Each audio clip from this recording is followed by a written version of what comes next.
प्रिय भैया बहनों, जैसा कि हम लोगों ने देखा अभी तक जो एक्सरसाइज रखी है उसमें जैसे शारीरिक एक्सरसाइज थी। अभी आज हम लोग देख रहे हैं संख्याओं का खेल, जो कि आज का अंतिम चैप्टर है आपका, उसी से है। संख्याओं के खेल में कुछ क्वेश्चन इस तरह से दिए हैं जिसमें हमको भरने हैं ऑप्शन कि कितना वहाँ लिखा जाएगा।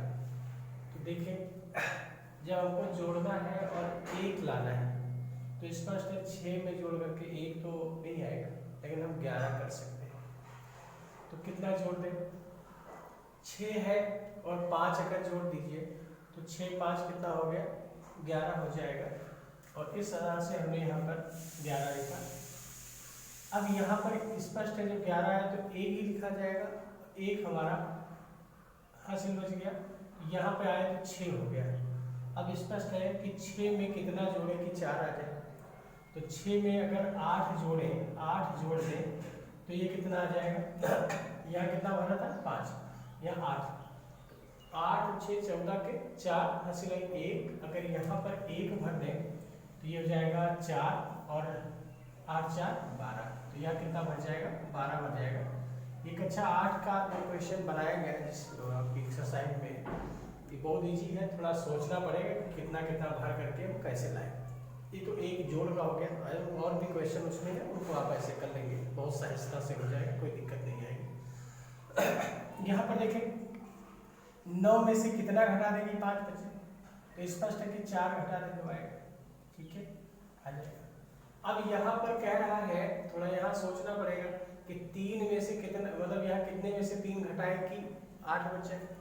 तो अब यहाँ पर स्पष्ट ये सोचना पड़ेगा कि 3 मतलब 3 तो बड़ी राशि है, तो यहाँ पे कुछ तो 3 से बड़ा ही लिखना पड़ेगा। तो 3 से बड़ा लिखने का मतलब हुआ कि यहाँ एक ही अंक लिखना है, तो एक हासिल लेना पड़ेगा। तो एक यहाँ से लेंगे तो यहाँ पे 10 तो हो ही जाएगा। 10 में से निकालो, 10 में से 3 निकालें तो 7 आएगा। स्पष्ट है। उससे और आगे जाए तो यहाँ पर 1 यानी 11, 1 लिख दीजिए।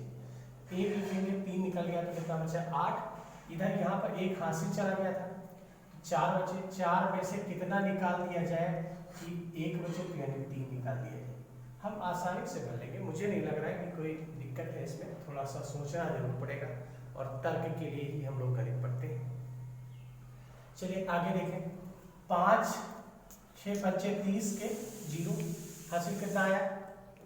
हासिल आया 2, हासिल आया 3। तो अब कितने से गुणा करें कि 27 हो जाए? तो जरा चेक करो, चेक करो जरा देख के कितना आएगा। 6 त्रिक 18 और 18 में 3 जोड़े तो 21 आएगा। 6 चौक 24, 24 3 27, यानी यहाँ पर 4 भरेंगे। ये किस क्लियर हो गया? हो सकता है ये कन्फर्म ना हो तो आगे फिर से भी आगे वाले अंक आएंगे तो रिपीट कर लिया जाएगा। 6 9 54, 6 9 54 और हासिल बचा था 2, यानी यहाँ पे 56 हो जाएगा, तो 6 आ जाएगा। आई होप, मुझे भरोसा है कि आप ऐसे गुणा भाग या जोड़ आ सकते हैं, तो उनको हम करके सोच लेंगे और आराम से कर लेंगे। ठीक है। अब आता है, हमसे ये पूछता है कि 2 से विभाजित होने वाली संख्याएं बताओ। 2 से विभाज्य संख्याएं, तो देखें क्या है संख्याएं। अब देखो, 2 से विभाज्य संख्याएं हम लोग पहले से भी पढ़े आ रहे हैं। कक्षा 5 से हम लोगों को यही बताया गया कि 2 से विभाजित होने वाली संख्याएं वे होंगी जिन संख्याओं में इकाई का अंक, जिनमें इकाई का अंक क्या लिखा हो? इकाई का अगर अंक है, अगर 0 लिखा है, 2 लिखा है, 4 लिखा है, 6 लिखा है, 8 लिखा है, तो वे संख्याएं क्या होती है? 2 से विभाजित हो जाती है। तो 2 से विभाजित होने वाली संख्याएं कौन सी होंगी? जिनमें, या लिख दें, वे संख्याएं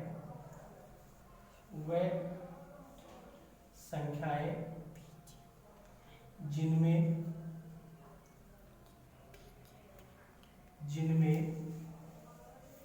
इकाई का अंक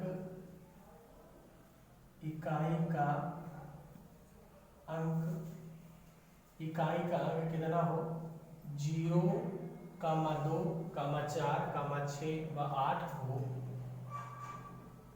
वे 2 से अवश्य 2 से विभाजित होती है, 2 से विभाज्य होती है। एक बात तो ये सबको क्लियर है कि 2 से विभाज्य संख्याएं कौन कौन सी होंगी, वह संख्याएं होंगी जिनमें इकाई का अंक क्या लिखा हो, 0, 4, 0, 2, 4, 6 और 8। जरा कुछ संख्याएं देख लो, जैसे 24 है तो 24 के पीछे क्या लिखा है, 4 लिखा है। इससे पहले भी हम कर ले, जैसे यहाँ पे लिखा है 22 या 26 कर लो, तो इसके पीछे कितना लिखा है, या 26, 16, 1, 16 लिख लो, तो इसके पीछे क्या लिखा है, 6 लिखा है, ये भी भाग हो जाएगा। 1, 12 लिखा है, ये भी भाग हो जाएगा। ठीक है, बड़ी संख्या लिख लो, 8, 6, 8, 5, या ऐसा कर लो, 5 कर लो, यहाँ 9 कर लीजिए, और यहाँ 2 हो, यानी लास्ट में अगर हमारे पास इकाई का अंक अगर 2 है तो वो कटेगा, बाकी अगर बीच से नहीं कट रहा हो तो कोई दिक्कत नहीं है। लेकिन ये जैसे यहाँ पे लिखा है, तो इसमें भी इकाई का अंक देखो कितना है, 0, इसमें 2 है, इसमें 4 है, इसमें 6 है। तो जिन संख्याओं के अंत में कितना हो, 0 हो, 2 हो, 4 हो, 6 हो, 8 हो, वो सब संख्याएं किससे कटेंगी, 2 से अवश्य विभाजित होंगी। अब इसी तरह से हम 5 का भी देख लेते हैं, पहले हम सरल देख लेते हैं, अभी हम और आगे बात करते हैं। तो नंबर अगर 5 से विभाज्यता की जांच क्या करेंगे, 5 से विभाज्य संख्याएं, तो ये क्या होंगी, वे संख्याएं हैं, वे संख्याएं जिनमें इकाई का अंक क्या लिखा हो, 0, 0 हो, 0 का या क्या लिखा हो, 5 हो, वे 5 से अवश्य विभाज्य होंगे, वे 5 से विभाज्य होंगे।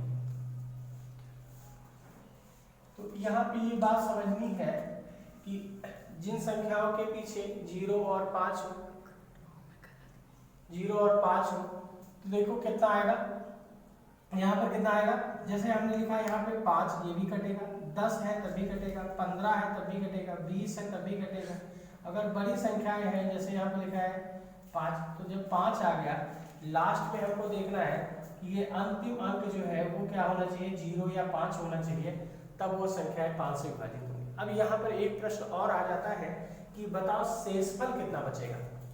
तो 5 से भाग देने पर शेषफल जो बचने वाली बात आती है, तो उस समय हम लोग करते हैं 5 से भाग दे तो शेषफल कितना बचेगा। तो देखो शेषफल बचने की स्थिति देख लो, अगर आप एक बार देख लोगे तो समझ में आएगा। ये बात नोट कर लीजिए, हम ऊपर ये बिठा दे रहे, 5 से विभाज्य होने या विभाजित करने पर, ऐसा करें,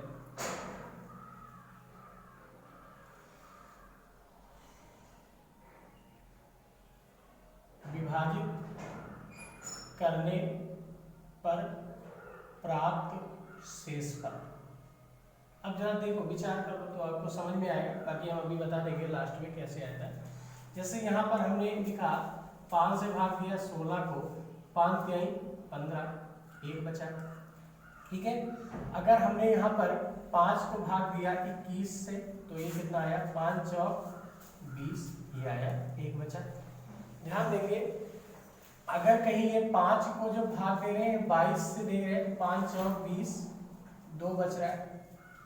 अब इसका मतलब क्या हुआ, जब हम कैसे पहचानेंगे, हमको भाग देना नहीं है, बड़ी संख्याएं हो तब भी भाग देना नहीं है, हम कैसे पहचान लेंगे, हम देखेंगे कि जो शेषफल है वो कब, शेषफल कैसे बच रहा है। तो शेषफल देखें, अगर ये 5 से तो भाग हो जाएगा, 5 से कितना ज्यादा है या 0 से कितना ज्यादा है, वही शेषफल हो जाएगा।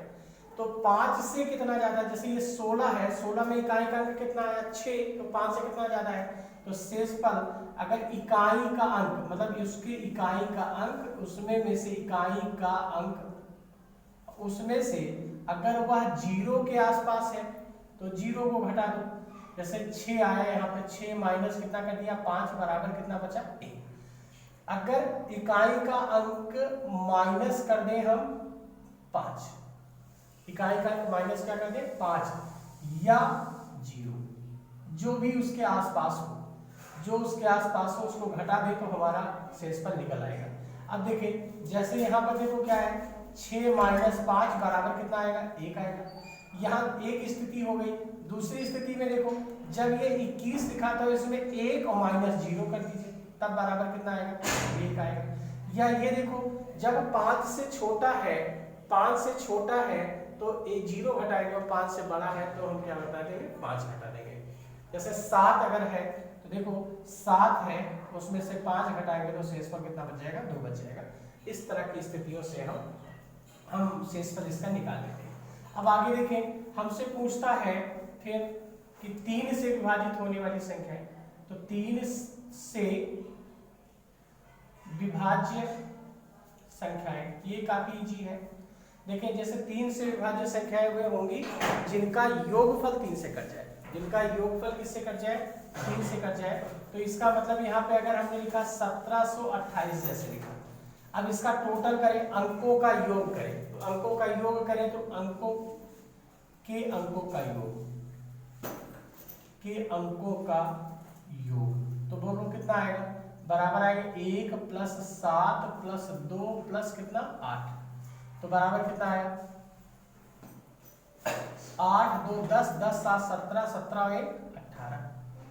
ये भी टोटल कर लीजिए, हमको बीजांक चाहिए। अंकों का योग का मतलब होता है, इसको बोलते हैं बीजांक।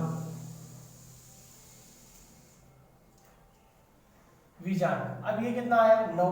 देखो 9 जो है वो किससे कटता है, 3 से विभाजित है। यहाँ लिखेंगे 9 3 से विभाज्य है अतः 1728 3 से विभाज्य है।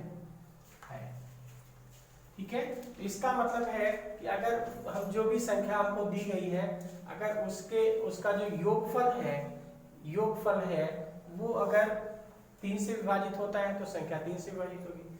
अगर ये एक बात और आती है, अगर 9 जो है कामा लगा दिए, 9 से भी विभाज्य है, ये कैसे पता चला है, क्योंकि जब ये जो 9 है से विभाज्य है तो संख्या भी 9 से विभाजित होगी।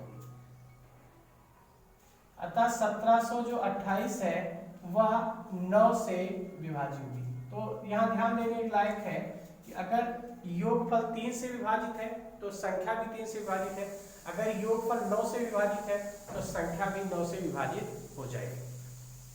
अब यहाँ पर हम एक चीज और सीख लेते हैं कि 6 से विभाजित के लिए भी पूछ लेता है। तो जब 6 से विभाजित के लिए पूछेगा तो 6 हमको मालूम है कि अगर 6 का फैक्टर करें तो कितना आएगा, 3 आएगा और 2 आएगा। तो हमको ये देखना है वो अंक हो जो 3 से भी विभाजित हो और 2 से भी विभाजित हो, तो वो 6 से विभाजित हो जाएगा। अब जैसे उदाहरण के तौर पे हम एक उदाहरण ले लेते हैं 216। अब जैसा 216 लीजिए, तो हमको ये मालूम हो गया, ये किस बात, ये किसके लिए बात कर रहे हैं, 6 से विभाजित है।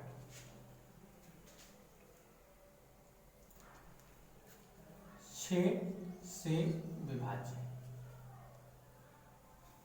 तो 6 से विभाज्य में क्या आएगा, देखिए ये हमने पहले 216 को देखा, क्या यह 2 से विभाज्य है, तो हाँ इकाई, इसमें इकाई का अंक क्या है, 6 है, तो 2 से विभाज्य है। तो 216 कितना कामा लगा दिए, 2 से विभाज्य है, 2 से विभाज्य है। ये कैसे पता चला, क्योंकि इसकी इकाई का अंक है, क्योंकि इकाई का अंक क्या है, इकाई का अंक जो है वो क्या है, 6 है। अब ये देखें कि 216 जो है वो क्या योगफल कितना है, तो 216 3 से विभाज्य है, 3 से विभाज्य है, क्योंकि इसके अंकों का योग कितना है, 9 है, क्योंकि अंकों का योग कितना है, अंकों का योग 9 है, जो 3 से विभाज्य है, जो 3 से विभाज्य। तो अगर ये इस तरह से हमको पता चल गया कि ये 2 से भी विभाज्य है और 3 से विभाज्य है, जब ये दोनों से विभाज्य है तो इसका मतलब है, हम लिख सकते हैं 216 6 से विभाज्य है।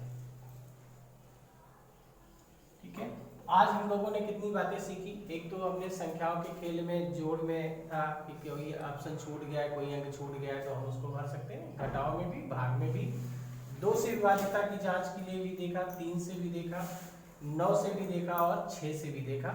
आगे आता है 7, 11 और 13 का, वो भी हम लोग आगे नेक्स्ट दूसरे वीडियो में देखेंगे कैसे उसको हम विभाज्यता की जांच कर सकते हैं। ये तुम्हारे पूरे पाठ्यक्रम में है और ये आपके पाठ्यक्रम का अंतिम चैप्टर है। इसके बाद आप पुनः रिवीजन करेंगे, उसको हम लगातार करवाते रहेंगे। धन्यवाद।